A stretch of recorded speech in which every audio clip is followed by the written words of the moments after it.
Welcome to নেটভার্সিটি। তো ইকোনমিক্সের second ক্লাসে আবারও স্বাগতম। পূর্বের ক্লাসে কিন্তু আমি আলোচনা করেছিলাম যে অর্থনীতির যে পরিচিতি, সেই পরিচিতি সম্পর্কে অর্থনীতির ধারণা, সংজ্ঞা, পুঁজিবাদী অর্থনীতি কী, সমাজতান্ত্রিক অর্থনীতি কী, মিশ্র অর্থনীতি কী, এই সম্পর্কে কিন্তু পূর্বে একটা ভিডিও বানিয়েছি, কিছুটা ডিসকাশন করেছি। ঠিক আছে, আপনি যদি সেই ভিডিওটা না দেখে থাকেন তবে পূর্বের ভিডিওটা আমি সাজেস্ট করব। তো এখন আজকে আলোচনা করব যে ক্ষুদ্র অর্থনীতি ও বৃহত্তর অর্থনীতি, অর্থাৎ micro economics and macro economics নিয়ে আজকে আলোচনা করব, আজকের যে টপিক।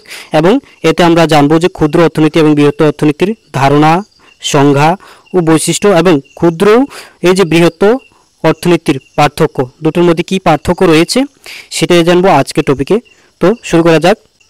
দেখো, ক্ষুদ্র অর্থনীতি অর্থাৎ প্রথমত জানবো এর ধারণার কোথা থেকে আছে। অর্থনীতিতে মূলত দুটি প্রধান শাখায় ভাগ করা যায়। অর্থনীতিকে প্রধানত দুটি প্রধান শাখায় ভাগ করা হয়। প্রথমটি কি? প্রথমটি হলো বেষ্টিত অর্থনীতি, বেষ্টিক অর্থনীতি, অর্থাৎ যেটাকে বলা হয় মাইক্রো ইকোনমিক্স অথবা ক্ষুদ্র অর্থনীতি। এবং দ্বিতীয়টি সামষ্টিক অর্থনীতি।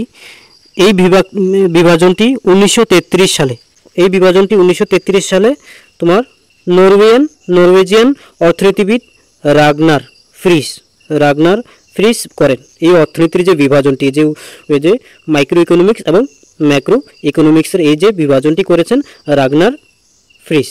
এবং প্রথম যে ভাগটি সেটি হলো বেষ্টিক অর্থনীতি বা মাইক্রো ইকোনমিক্স। মাইক্রো শব্দ থেকে মাইক্রো শব্দটি, তোমার মাইক্রো যে শব্দটি, এটি এসেছে গ্রিক শব্দ মাইক্রোস থেকে, যার অর্থ হলো ক্ষুদ্র বা স্মল। ঠিক আছে, এখন আমরা জানবো যে এই যে মাইক্রো অথবা ক্ষুদ্র যে অর্থনীতি বা যা এই যে বেষ্টিক অর্থনীতির এর সংজ্ঞা জানবো আমরা। দেখো, বেষ্টিক অর্থনীতি হলো অর্থনীতির সেই শাখা যেখানে অর্থনীতির ক্ষুদ্র ক্ষুদ্র অংশ বা এককগুলোর অর্থনৈতিক আচরণ ও কার্যকলাপ পৃথকভাবে আলোচনা করা হয়। এখানে মূলত একজন ব্যক্তি, একটি পরিবার, একটি ফার্ম, উৎপাদনকারী সংস্থা, এই যে বিষয়গুলি কিন্তু এখানে অন্তর্ভুক্ত, বা একটি নির্দিষ্ট বাজারের মতো ছোট অর্থনৈতিক ইউনিটগুলোর সিদ্ধান্ত এবং তাদের পারস্পরিক ক্রিয়া প্রতিক্রিয়া বিশ্লেষণ করা হয় এই যে ক্ষুদ্র অর্থনীতি বা বেষ্টিক অর্থনীতিতে অথবা এই যে মাইক্রো ইকোনমিক্সে। এবং জানবো এর যে সংজ্ঞা। বেষ্টিক অর্থনীতি হলো অর্থনীতির এমন একটি শাখা যা ব্যক্তিগত অর্থনৈতিক এক সমূহ, যেমন ভোক্তা, উৎপাদক, নির্দিষ্ট বাজার, কিভাবে দুষ্প্রাপ্য সম্পদ বণ্টন এবং দ্রব্য সেবার মূল্য নির্ধারণের সিদ্ধান্ত নেয় তা আলোচনা করা হয় কোথায়? এই যে তোমার ক্ষুদ্র বা এই যে স্মল ইকোনমিক্স বা এই যে মাইক্রো ইকোনমিক্সের এই অন্তর্ভুক্ত রয়েছে এই বিষয়গুলি। এখানে মূলত এই অর্থনৈতিক ধারণাটি তৈরি হয়েছে একটি ক্ষুদ্র সংস্থা, পরিবার কিংবা ক্ষুদ্র যে বাজার ব্যবস্থা থেকে কিন্তু এই যে মাইক্রো ইকোনমিক্সের ধারণাটি তৈরি হয়। এখানে মূলত ক্ষুদ্র সংস্থা বা পারিবারিক হিসাবে কিংবা অর্থনীতির যে একটা ছোট ছোট শাখা প্রশাখায় কিন্তু এই যে এর অন্তর্ভুক্ত রয়েছে। ঠিক আছে, এখন জানবো এর কিছু বৈশিষ্ট্য। প্রথমত, ক্ষুদ্র একক বিশ্লেষণ। এর মূল কেন্দ্রবিন্দু হলো ব্যক্তিগত ভোক্তা, ফার্ম, শিল্প বা বাজার।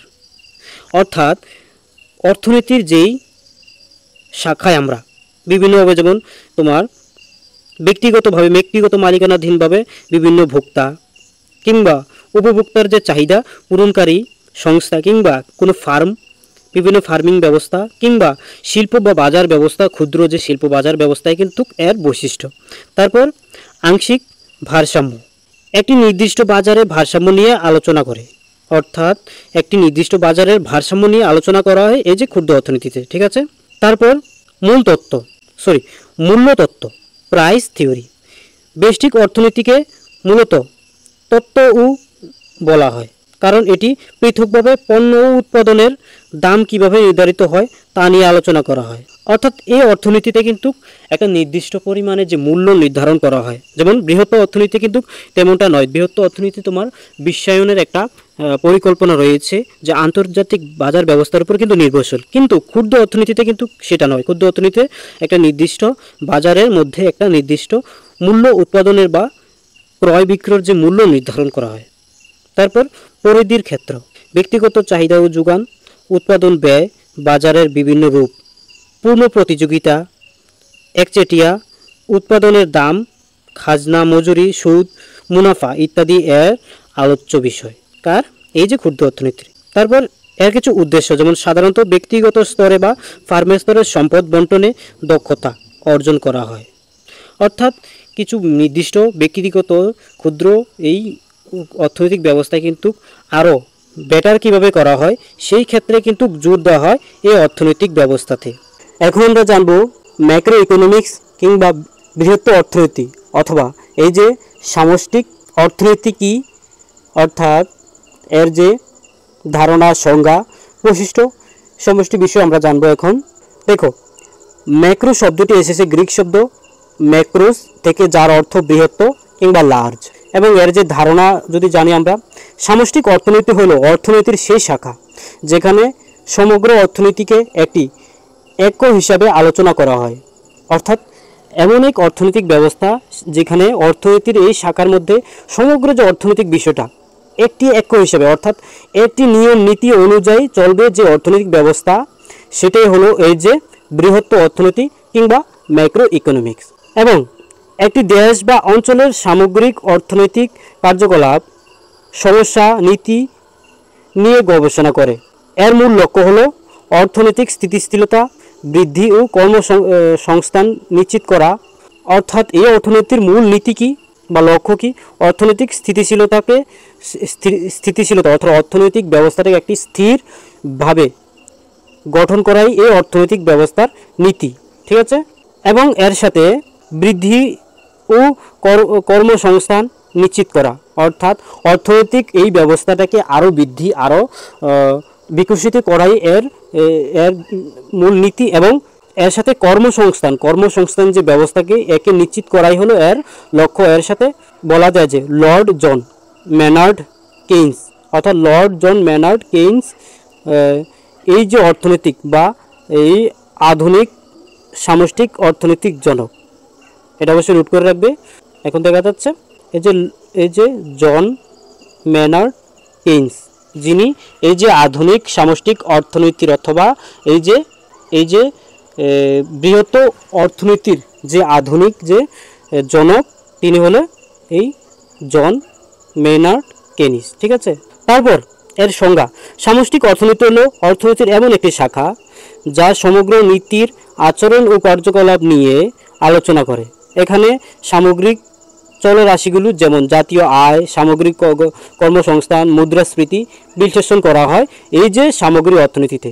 তবে কিছু ক্ষেত্রে এর পার্থক্য দেখা যায়, যেমন পুঁজিবাদী অর্থনীতিতে এর কিছুটা অন্যরকম বিষয়, যেমন যেখানে অর্থনীতির মূল লক্ষ্য হলো আয় কিংবা এই যে তাদের অর্থনৈতিক ক্ষেত্রকে উন্নত করা। তবে সমাজবাদী যে অর্থনীতি, এতে কিন্তু এর সংজ্ঞাটি কিন্তু খুব ভালোভাবে স্পষ্টভাবে কিন্তু পরিলক্ষিত করা যায় এই যে বৃহত্তর অর্থনৈতিক ব্যবস্থাটি।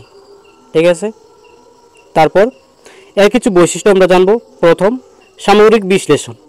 এর কেন্দ্রবিন্দু হলো সমগ্র অর্থনীতি, যেমন জাতীয় আয়, সামগ্রিক ভোগ, সামগ্রিক বিনিয়োগ। অর্থাৎ এই যে বৃহত্তর অর্থনীতি বা ম্যাক্রো ইকোনমিক্সের মূল যে বৈশিষ্ট্য হলো, এখানে এর কেন্দ্রবিন্দু হলো সমগ্র অর্থনীতির সমগ্র যেই পার্টটা নিয়ে কিন্তু এর স্থাপন, এবং যেমন জাতীয় আয়কে কিন্তু এই নির্ধারণ করে এই অর্থনীতি। তারপর সামগ্রিক ভোগ, অর্থাৎ সামগ্রিকভাবে যেই তোমার ভোগদাতা উৎপাদক কিন্তু এখানে সমগ্র ভোগদাতার নীতি অনুযায়ী কিন্তু উৎপাদন করবে। এর সাথে সামগ্রিক বিনিয়োগ। ঠিক আছে? অর্থাৎ বিনিয়োগ ব্যবস্থা একটি সমগ্রভাবে পরিচালিত হবে এই অর্থনীতিতে। তারপর সাধারণ ভারসাম্য।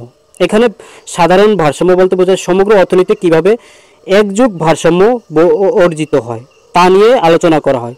অর্থাৎ অর্থনৈতিক সমগ্র বিষয়ে একটি ভারসাম্যতাই নির্ভর করে, যেমন বাজার যে দর, আয় কিংবা এই যে বিনিয়োগের যেই তোমার নির্ধারিত যে মূল্য, সেটা একটি ভারসাম্য নিয়ম নীতি অনুযায়ী চলে। তারপর আয় ও কর্মসংস্থান তত্ত্ব অথবা থিওরি অফ ইনকাম অথবা এমপ্লয়মেন্ট।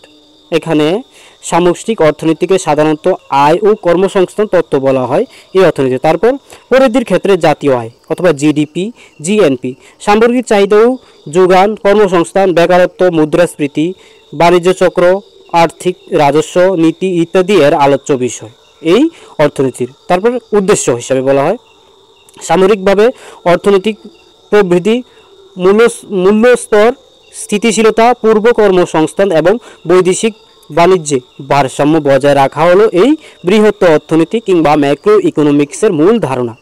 কিন্তু ক্ষুদ্র অর্থনীতি কিন্তু এর আলাদা। যেমন আমরা কোনো একটা ক্ষেত্রে কিংবা পারিবারিকভাবে যেমন আমরা পোলট্রি পালন করব, কিছু পোলট্রি একটি ফার্মজাত করব, এটা একটা ক্ষুদ্র অর্থনীতি। এখানে আমরা বাজারজাত করব, একটা নির্দিষ্ট মূল্য নির্ধারণ করে। কিন্তু বৃহত্তর অর্থনীতি একটি দেশের কিংবা সামগ্রিক দেশের একটি অন্যান্য দেশের সাথে কম্পিট করতে হবে এই অর্থনৈতিক বৃহত্তর অর্থনীতি। ঠিক আছে, এখন আমরা আরও স্পষ্টভাবে জানব যে এই যে ক্ষুদ্র অর্থনীতি এবং বৃহত্তর অর্থনীতির মধ্যে যে পার্থক্য, অথবা এই যে ব্যষ্টিক অর্থনীতি ও সামষ্টিক অর্থনীতির মধ্যে পার্থক্য, difference between micro economics and macro economics. প্রথম আমরা দেখব যে আলোচনার বিষয়। 1 নম্বর, অর্থ বা আলোচনার বিষয় হিসাবে কি পার্থক্য রয়েছে। প্রথম জানবো যে ক্ষুদ্র বা ব্যষ্টিক অর্থনীতি। অর্থনীতি ক্ষুদ্র একক বা খণ্ডাংশ নিয়ে আলোচনা করা হয়, একটা ক্ষুদ্র অংশ নিয়ে, সমগ্র নিয়ে এই অর্থনীতি আলোচনা করা হয়। কিন্তু বৃহত্তর বা সামষ্টিক অর্থনীতিতে সমগ্র নীতি বা বৃহত্তর বিষয় নিয়ে আলোচনা করা হয় এতে। তারপর উৎস গ্রিক শব্দ মাইক্রোস থেকে, যার অর্থ ক্ষুদ্র। তবে সামষ্টিক অর্থনীতি গ্রিক শব্দ ম্যাক্রোস থেকে, যার অর্থ বৃহত্তর। তারপর আমরা জানবো পার্থক্য মূল আলোচ্য চলরাশি দিক দিয়ে। মূল আলোচ্য চলরাশি যেমন ব্যক্তিগত চাহিদা, যোগান, একটি পণ্যের দাম, একটি ফার্মের উৎপাদন, মজুরি ইত্যাদি কিন্তু এই যে ক্ষুদ্র অর্থনীতি। কিন্তু সামগ্রিক অর্থনীতিতে কিংবা সামগ্রিক চাহিদা, সামগ্রিক যোগান, জাতীয় আয় এইসব বিষয় নিয়ে কিন্তু আলোচনা করা হয়। এছাড়াও অন্যান্য ক্ষেত্রে যেমন লক্ষ্য উদ্দেশ্য, কী লক্ষ্য উদ্দেশ্য, যেমন এর লক্ষ্য একটি ক্ষুদ্র অর্থনৈতিক ব্যবস্থাকে উন্নত করা, কিন্তু এর যে সামগ্রিক অর্থনৈতিক প্রবৃত্তি, কর্মসংস্থান, স্থিতিশীলতা বজায় রাখে কিন্তু এই যে অর্থনীতি। তারপর অন্যান্য নাম যেমন মূল তত্ত্ব, প্রাইস থিওরি একে বলা হয়, এবং এর হলো theory of income and empowerment, এই যে বৃহত্তর অর্থনীতি। তারপরে যেমন প্রধান হাতিয়ার, এই যে প্রধান হাতিয়ার চাহিদা ও যোগান। এই যে ক্ষুদ্র অর্থনীতির মূল হাতিয়ার হলো চাহিদা ও যোগান। অর্থাৎ ক্ষুদ্র অর্থনীতির চাহিদা যতক্ষণ আছে যোগান ততক্ষণ থাকবে, চাহিদা নেই যোগান দেওয়া সম্ভব নয়, কেননা এর যে ঘাটতি দেখা দিতে পারে। চাহিদা অনুযায়ী কিন্তু এই যে তোমার একটি প্রতিষ্ঠান কিন্তু তার যোগান নির্ধারণ করবে। কিন্তু সামগ্রিক অর্থনীতি বা চাহিদা ও সামগ্রিক যেমন যোগান, অর্থাৎ এখানে সামগ্রিক চাহিদাও সবার চাহিদা অনুযায়ী কিন্তু নির্ধারণ করা হয় মূল্য, অন্যান্য বিষয়গুলি। তারপর উদাহরণ হিসেবে যেমন একটি কারখানার মুনাফা, আপনার পরিবারের খরচ, একটি বাজারের আলুর দাম ইত্যাদি কিন্তু ক্ষুদ্র অর্থনীতি। কিন্তু একটি দেশে মুদ্রাস্ফীতি হার, আগে বলেছি মোট দেশজ উৎপাদন, জিডিপি, সরকারি বাজেট, আন্তর্জাতিক বাণিজ্য এইসব বিষয় কিন্তু এই অর্থনীতি। তো আজকের এই টপিকটা কিন্তু আলোচনা মোটামুটি অলমোস্ট শেষ। নেক্সট আমি আলোচনা করব যে এই যে 2টি ক্লাস নিয়েছি এর থেকে কিন্তু এমসিকিউ নিয়ে আসবো। ধন্যবাদ। চ্যানেলটি সাবস্ক্রাইব করে দেবেন নতুন হলে এবং শেয়ার করে দেবেন। ধন্যবাদ।